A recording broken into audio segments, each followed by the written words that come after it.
지난주에 기도원에서 멀지 않은 미술관에 잠깐 시간을 내어서 들렸습니다. 거기서 주사 김정희 선생이 썼던 글을 읽게 되었는데요. 1842년 제주도 유배지에서 아내의 부고 소식을 들은 김정희가 그 부고 소식을 듣고 쓴 글입니다. 제목이 부인 예안 이씨 애서문입니다. 애서문이라는 거는 슬픔의 편지라는 것이죠. 읽어드리겠습니다. 형구가 앞에 있거나 유배지로 갈 때 큰 바다가 뒤따를 적에도 일찍이 내 마음이 이렇게 흔들린 적이 없었습니다. 그런데 지금 당신의 상을 당해 놀라고 울렁거리고 얼이 빠지고 혼이 달아나서 아무리 마음을 붙들어 매려 해도 그러할 수가 없습니다. 무릇 사람이 다 죽어갈 망정 유독 당신만은 죽지 말았어야 했습니다. 끝내 당신이 먼저 죽고 말았으니 먼저 죽는 것이 무엇이 만족스러워 나로 하여금 두 눈만 빤히 뜨고 홀로 살게 한단 말입니까? 저 푸른 바다, 저 높은 하늘과 같이 나의 한은 다함이 없을 나름입니다. 혹여나 여러분 옆에 지금 여러분 가족 식구 있다면, 아니면 오늘 예배 끝나고 여러분 가족 식구 만나게 될 때 꼭 손 붙잡고 나보다 먼저 죽지 마라, 꼭 그럴 필요는 없지만 사랑한다 말해주고, 아까 우리 같이 했던 가정 축복 기도문 같이 기도해주면 어떨까 싶습니다. 조선시대는 사랑 없이 결혼했었죠. 중매로 결혼했던 시대인데, 그런 사랑 없는 결혼 관계에서도 부부의 연이 오래되다 보니까 이런 애틋함, 이런 애절함이 묻어나오죠.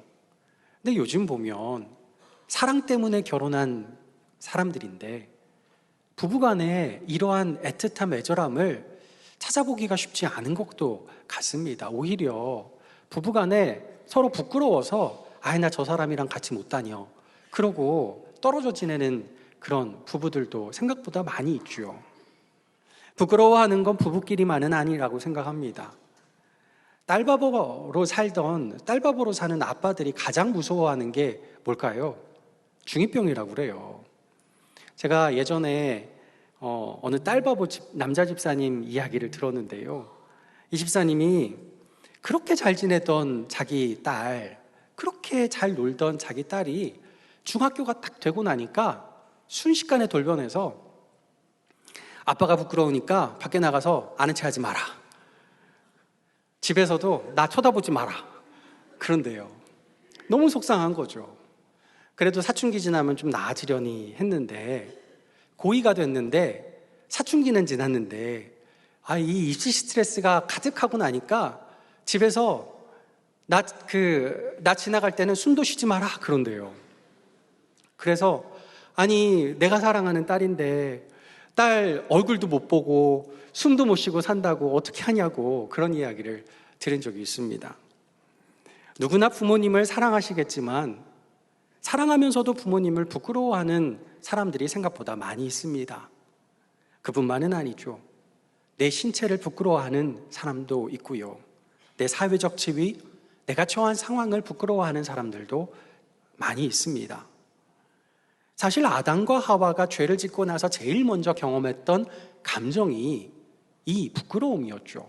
그만큼 강렬한 거예요, 이게 부끄러움이란 감정이. 그래서 사람들 중에 내가 이런 부끄러움을 당하느니 차라리 죽고 말겠다, 이런 말을 하는 사람들도 있죠. 근데 따지고 보면 세상에서 무슨 부끄러움을 당하든 내 생명보다는 별로 못합니다. 아무것도 아니죠, 사실은. 그런데 오늘 본문에는 믿음 안에서 이 강렬한 감정인 부끄러움을 떨쳐낸 사람이 한 명 나옵니다. 무비보셋입니다. 무비보셋의 이름 뜻은요, 부끄러움을 떨쳐내는 사람입니다. 무비보셋은 이스라엘의 초대왕 사울의 손자죠. 그리고 사울의 아들인 제1왕자인 요나단의 아들입니다. 그의 이름을 지어준 사람은 아무래도 아버지겠죠. 아버지 요나단은 믿음이 좋은 사람인지라 아들 이름 지어줄 때 뭐 했을까요? 성경에 나오진 않지만 추측 가능하겠죠. 기도했겠죠. 기도하면서 이름을 지어줬을 텐데 무슨 기도를 했길래 아들 이름을 부끄러움을 떨쳐내는 사람이라고 지었을까요? 요나단 개인을 생각해 보면 부끄러울 만한 일이 하나도 없을 겁니다. 신앙 좋죠. 인품 좋죠. 인물도 좋아요. 전쟁에 능하고 또 통솔력도 있고 깡도 좋습니다. 친구를 위해서라면 목숨까지도 내어놓을 만큼 의리 찾는 사람이고 또 나라를 위해서라면 자신을 단신으로라도 이 적군의 가장 핵심부까지 침투에 들어갈 수 있을 만큼의 용감한 충성된 사람이었어요. 그럼 요나단이 떨쳐내고 싶었던 부끄러움은 무엇이었을까요? 여러분 잘 아시듯이 아버지 사울에 대한 부끄러움이었을 겁니다. 원래 사울은 누구보다 하나님 잘 믿고 누구보다 겸손하고 누구보다 충성스럽고 누구보다 용감했어요. 그래서 하나님이 왕으로 기름 부어주셨는데 직분을 받고 나니까 왕의 지위에 올라가고 나니까 누구보다 부끄러운 사람이 되고 맙니다. 하나님 말씀에 무조건 아멘하던 사람이 이제는 하나님 말씀보다 왕의 체면을 더 중시하는 사람이 되어버렸어요. 그러다 다윗을 만나고는 어떻게 되나요? 시기질투에 빠집니다. 시기질투는 성령 충만을 귀신 충만으로 만들어버렸어요. 왕으로서의 남은 평생을 다윗 잡는 데 허비해버립니다. 인생이 너무나 귀한데 하나님 찬양하는 시간도 부족할 텐데 다윗 잡는 데 시간을 다 허비해버리는 왕이 돼버립니다. 그러면서 아들 요나단에겐 그래요.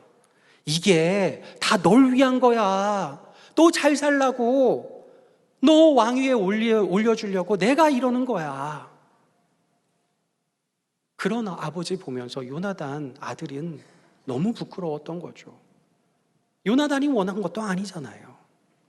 물론 요나단이 부끄러워한 건 아버지 자체는 아닙니다. 하나님의 기름 부으신 자면서도 하나님 말씀대로 살아가지 못하는 아버지의 신앙의 모습을 보면서 부끄러워한 거죠. 그래서 평소 하나님께 이런 기도 드리지 않았을까요? 하나님, 제 아버지는 주께서 기름 부으신 자입니다. 그런데 지금 이런 부끄러운 모습으로 주님 앞에 서 있습니다. 제 아버지를 용서하시고 변화시켜 주옵소서. 속히 이 부끄러움을 떨쳐내어 주시옵소서. 이 간절한 기도의 소망을 담아서 아들의 이름을 무비보셋이라 지었지 않았을까 싶습니다. 안타깝게도 요나단은 기도의 응답을 보지 못하고 일찍 죽습니다. 끝까지 부끄러움을 떨쳐내지 못한 아버지, 그 사울왕을 그래도 아버지라고 그 아버지 곁을 지켜드리기 위해서 패전이 확실한 전쟁인데도 그곳에 참전해서 아버지 곁에서 전사하게 됩니다. 그럼 요나단의 아들 무비보셋은 어떤가요? 아버지가 전사하자 그의 유모가 5살밖에 안 된 이 어린아이를 무비보셋을 안고서 도망갑니다. 왕이 죽었죠. 왕가가 몰락했죠. 전세가 어떻게 될지 모르니 도망가야죠. 아이를 데리고 도망가는데 너무 서두르다가 아이를 떨어뜨립니다. 너무 급하게 떨어뜨리고 심하게 떨어뜨렸는지 아이가 너무 심하게 다쳐버렸어요. 하반신 마비가 되었습니다. 평생 충충장애인으로 살아가게 됩니다. 할아버지가 부끄럽고 가문이 부끄럽고 자신이 이렇게 된 몸과 지금 현재 상황이 너무나 부끄러운 아들입니다. 그런 상황이죠. 무비보셋을 생각해 보면요, 부끄러울 게 참 많았던 것 같아요. 나라를 위기에 몰아넣은 할아버지가 부끄럽겠죠. 그걸 못 말린 아버지도 부끄러울 거예요. 왕손으로 태어나 한순간에 거지꼴로 살아가야 되고 거기다가 중증장애인까지 되고 난 자신의 상황이 너무나 한심스럽고 부끄러웠을 겁니다. 왕가의 재산과 지위를 되찾으려는 시도조차 해보지 못하는 자신이 너무너무 한심하고 부끄러웠을 거예요. 과거의 왕자였던 아버지 요나단이 어땠습니까? 다윗이 도망자의 삶으로 도망하며 다닐 때 다윗을 아버지가 살려주면서 나중에 다윗에게 그러죠. 나중에 너 왕이 될 텐데 왕이 되고 나면 우리 가족 내 아들 잘 좀 살펴줘라. 신신당부하고 약속했잖아요. 그런데 그런 다윗에게 찾아가 약속을 이행하라고 당당하게 말을 못합니까? 말을 못해요. 그런 자신을 보면서 얼마나 한심스럽고 얼마나 부끄러울까 싶습니다. 그런데 보세요. 성경 어디를 봐도 무비보셋은 평생 이 중 어느 하나로도 그 어느 것에도 부끄러워하지 않습니다. 바로 여기에 신앙의 교훈이 담겨 있습니다. 무비보셋은 우리의 삶을 규정하는 세상의 잣대 외부의 어떤 것도 부끄러움의 기준 삼지 않았다는 것이에요. 무엇보다 무비보셋은 아버지 요나단이 가졌던 신앙적인 부끄러움의 기준, 곧 하나님 말씀, 그 말씀에 비추어 살아가는 삶을 진정으로 이해하고 그것을 자신의 것으로 삼았어요. 그게 어디에서 드러나냐면요, 무비보셋이 자신의 아들의 이름을 지어준 것에 나타납니다. 그 어려운 삶을 살면서 아들의 이름을 뭐라고 지은지 아세요? 미가라고 불렀어요. 미가라는 이름 뜻은요, 하나님과 같은 분이 누구인가입니다. 그러니까 무비보셋의 삶의 기준, 부끄러움의 기준은 오직 하나님 한 분뿐이라는 거예요. 세상에 내가 어떤 부끄러움을 당한다 할지라도, 내가 어떤 신체 상태를 가진다 할지라도, 내가 어떤 경제적인 상황을 만난다 할지라도 나는 하나님 때문에 부끄러워하지 않다 말하는 거예요. 다윗이 왕으로 등극한 때 무비보셋은 숨어 살았습니다. 그러다가 사무엘하 9장 1절에 가서야 다윗이 요나단의 아들 무비보셋을 찾으러 다닙니다. 그리고 찾아내어서 그를 왕궁으로 데리고 와서 왕궁에서 자기 왕의 식탁에서 함께 식사를 할 수 있도록, 그러니까 귀족과 같이 그렇게 대우를 해줍니다. 그런데 이 시점이 굉장히 중요해요. 사무엘하 9장 1절에 다윗이 찾으러 다녔다고 했죠. 그 바로 앞절인 사무엘하 8장 마지막 절에 보면 다윗의 아들들이 대신들이 되었다 이렇게 말씀해요. 그리고 나서 9장 1절에 가서 아들들이 대신이 되고 난 다음에 무비보셋을 찾아 나선 거예요. 근데 다윗의 아들들이 대신이 되었다면 다윗의 아들들이 성인이 되어 있어야 되겠죠. 어린 아이들을 대신 될 수는 없잖아요. 그러니까 자신의 아들들이 성인이 될 때까지 무비보셋을 찾았다 안 찾았다? 안 찾았다는 거예요. 학자들이 추론에 따르면요, 이 기간이 다윗이 왕이 되고부터 아이들이 어른이 될 때까지니까 최소 20년은 무비보셋을 안 찾았다는 말이에요. 아무리 그 사이에 다윗에게 우여곡절이 많았다 할지라도 다윗의 절친이면서 자신의 생명의 은인 그와 한 약속을 20년이나 잊고 살았다는 거예요. 무비보셋 입장에서 보면 다윗에게 정말 서운하고 또 서운할 만한 일입니다. 그런데 무비보셋은 이 모든 일에 서운해하지 않습니다. 하나님이 기준이니까. 그러다 새로운 국면에 처합니다. 다윗의 아들 압살롬이 반역을 일으켰고요, 다윗이 황급히 도망갑니다. 그때 무비보셋의 시종이자 재산 관리인이었던 시바가 먹을 것을 준비해서 다윗을 찾아와요. 급하게 도망가니까 먹을 것 챙겨가지 못했잖아요. 아마도 무비보셋이 그걸 알고 서둘러서 음식을 준비해서 싸서 보낸 것 같습니다. 다윗의 입장에서 얼마나 고맙겠습니까? 그래서 시바에게 다윗이 묻습니다. 너의 주인 어디 있느냐? 왜 여기 함께 오지 않았느냐? 그때 기회주의자 이 시바가 자기 주인을 모함합니다. 주인 우리 무비보셋이 평소에 다윗에게 서운한 마음을 가지고 있었는데 지금 다윗 왕께서 쫓겨난 거 보고 너무너무 기뻐하고 있어요. 있지도 않은 말을 가지고 모함을 하죠. 이에 다윗은 화를 내면서 말을 합니다. 내가 무비보셋에게 되돌려준 재산 다 뺏어서 너에게 줄게. 이제 무비보셋과는 끝이야. 다윗이 성급한 판단을 내린 거죠. 정말 잘못한 겁니다. 두 사람은 매일 함께 식탁 교제를 했어요.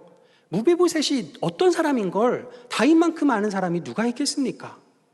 아무리 지금이 다급한 상황이라고 해도 다윗만큼은 오해하지 말아야죠. 혹시 시바의 모험이 사실이라고 해도, 그 모함이 사실이라고 해도 요나단이 자기를, 다윗을 얼마나 목숨 걸고 사랑해 줬는지, 또 요나단을 통해서 하나님이 얼마나 큰 은혜를 다윗에게 베풀어 주셨는지를 기억하고 있다면 그의 아들 무비보셋을 아무리 자기를 배신했다 해도 용서해 주고 사랑해 주고 은혜 베풀어 주어야 마땅하지 않겠습니까? 그런데 지금 다윗은 화만 냅니다. 자기 아들 압살롬에게 배신당한 그 분노를 남의 아들 무비보셋에게 풀고 있는 것만 같습니다. 다윗의 부끄러운 모습이 드러나는 장면이에요. 하나님의 사람인데 너무나 부끄러운 모습을 보이고 있죠. 이후에 다윗은 압살롬의 반역을 진압하고 예루살렘 성으로 돌아옵니다. 그때 무비보셋이 다윗을 맞으러 나오게 되지요. 다윗은 그에게 따집니다. 야, 너 왜 그때 안 나왔어? 어떻게 나한테 이럴 수가 있어? 무비보셋이 대답하죠. 저는 혼자서는 걷지 못하는 중증 장애인이지 않습니까?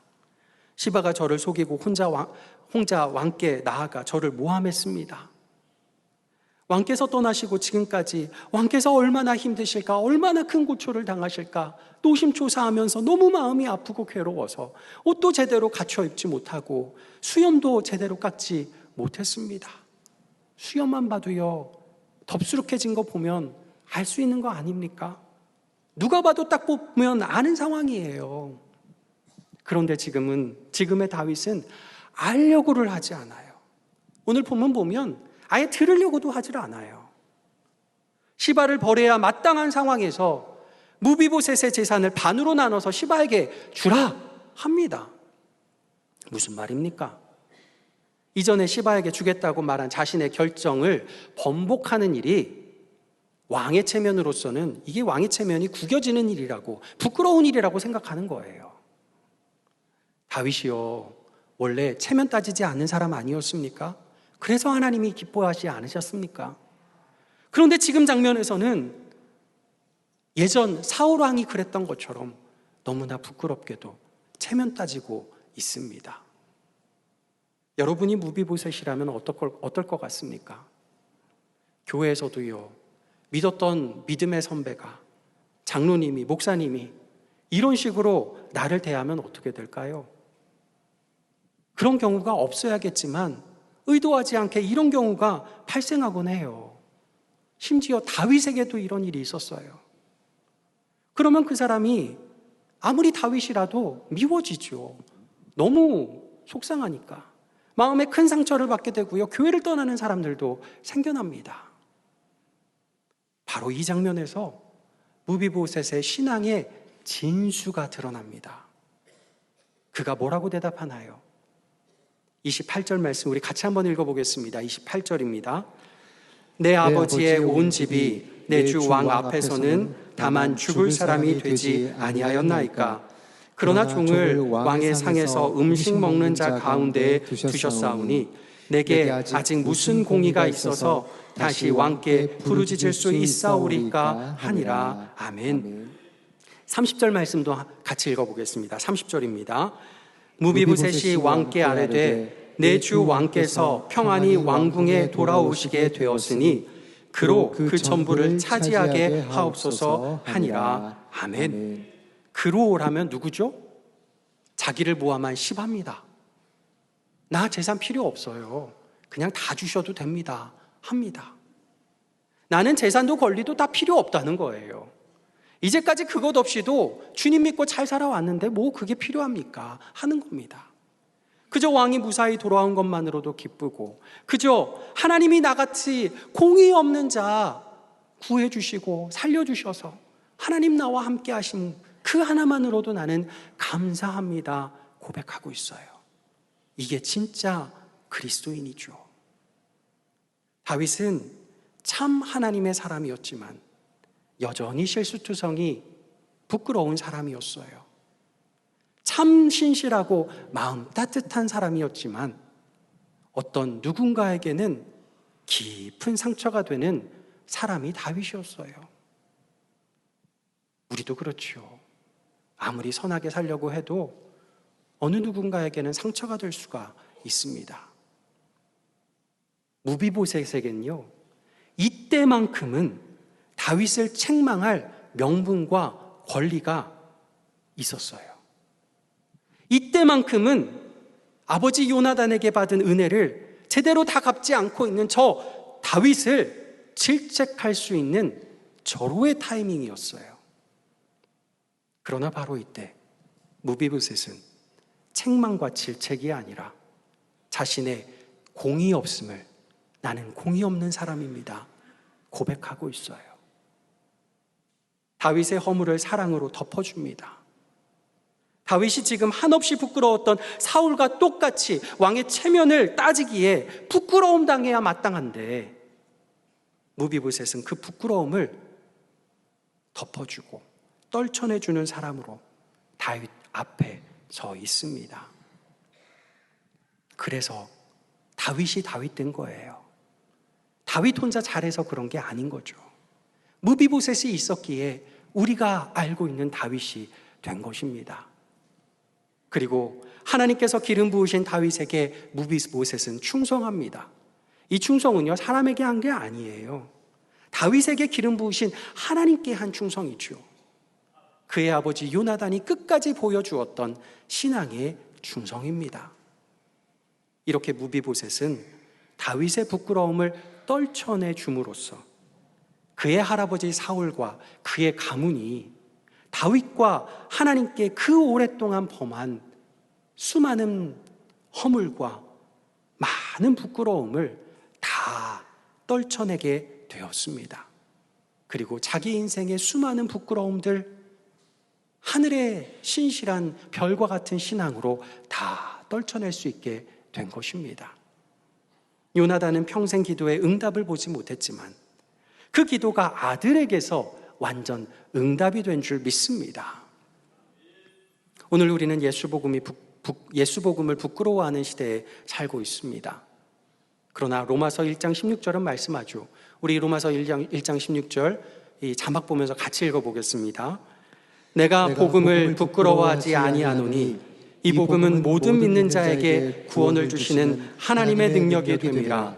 먼저는 유대인에게요 그리고 헬라인에게로다. 아멘. 우리 인생의 모든 부끄러움을 떨쳐내는 능력은 오직 예수 복음뿐인 줄 믿습니다.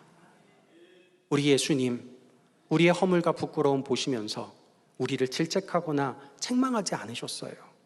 오히려 우리의 허물 주님 어깨에 짊어지고 우리가 당해야 될 부끄러움, 십자가에서 발가벗김 당함으로 부끄러움을 다 당하셨어요. 그러므로 우리에게 온전한 구원을 선사해 주시고 우리의 허물과 부끄러움을 다 떨쳐내어 주셨습니다. 이게 예수 복음이에요. 예수 복음을 믿는 사람, 예수 복음을 따라 사는 사람은 이걸 살아가는 사람이에요. 이걸 살아가지 않으면 내 안에 예수 복음이 없는 거예요. 우리가 우리를 구원한 예수 복음을 부끄러워하지 않기를 소망합니다. 이 복음을 우리 삶의 기준 삼고 능력 삼을 때 우리 인생과 우리 가정과 우리 교회의 허물을 사랑으로 덮어주고 우리가 짊어져야 마땅한 모든 부끄러움을 주님께서 떨쳐내게 해주시는 역사를 허락해 주실 줄 믿습니다. 고척의 모든 성도님들이 예수 복음을 부끄러워하지 않기를 소망합니다. 서로의 허물과 부끄러움을 덮어주는 복음의 능력, 사랑의 능력을 발휘하는 우리 교회 되기를 소망합니다. 무엇보다 그런 모습을 우리의 믿음의 후배들이 바라보므로 우리 고척의 다음 세대들이 우리 믿음의 선배들의 그런 모습을 바라보므로 야, 정말 우리 믿음의 선배들 사랑 넘치는 선배들이구나. 우리 믿음의 부모님들 정말 예수 복음으로 살아가는 사람들이구나 자랑하며 고백이 넘쳐나기를 소망합니다. 그래서 우리 고척의 다음 세대가, 우리의 자녀가 우리의 그런 믿음의 모습을 보고 또 우리의 기도에 응답이 되어 이 땅에서 많은 부끄러운 일들을 떨쳐내주는 무비보고셋과 같은 귀한 하나님의 사람들 될 수 있기를 예수님의 이름으로 간절히 축복합니다. 기도하겠습니다. 아버지 하나님, 우리 인생의 많은 부끄러움들, 많은 허물들 주께서 친히 감당하시고 그 모든 허물과 부끄러움을 십자가에 주께서 짊어지고 나아가신 것 바라봅니다. 우리도 그 십자가 바라보며 예수 복음 부끄러워하지 않게 도와주시고 우리의 인생 가운데 다른 이들과 우리들의 부끄러움을 떨쳐내는 귀한 믿음의 사람들로 살아가게 도와주시옵소서. 예수 그리스도의 이름으로 기도하옵나이다. 아멘.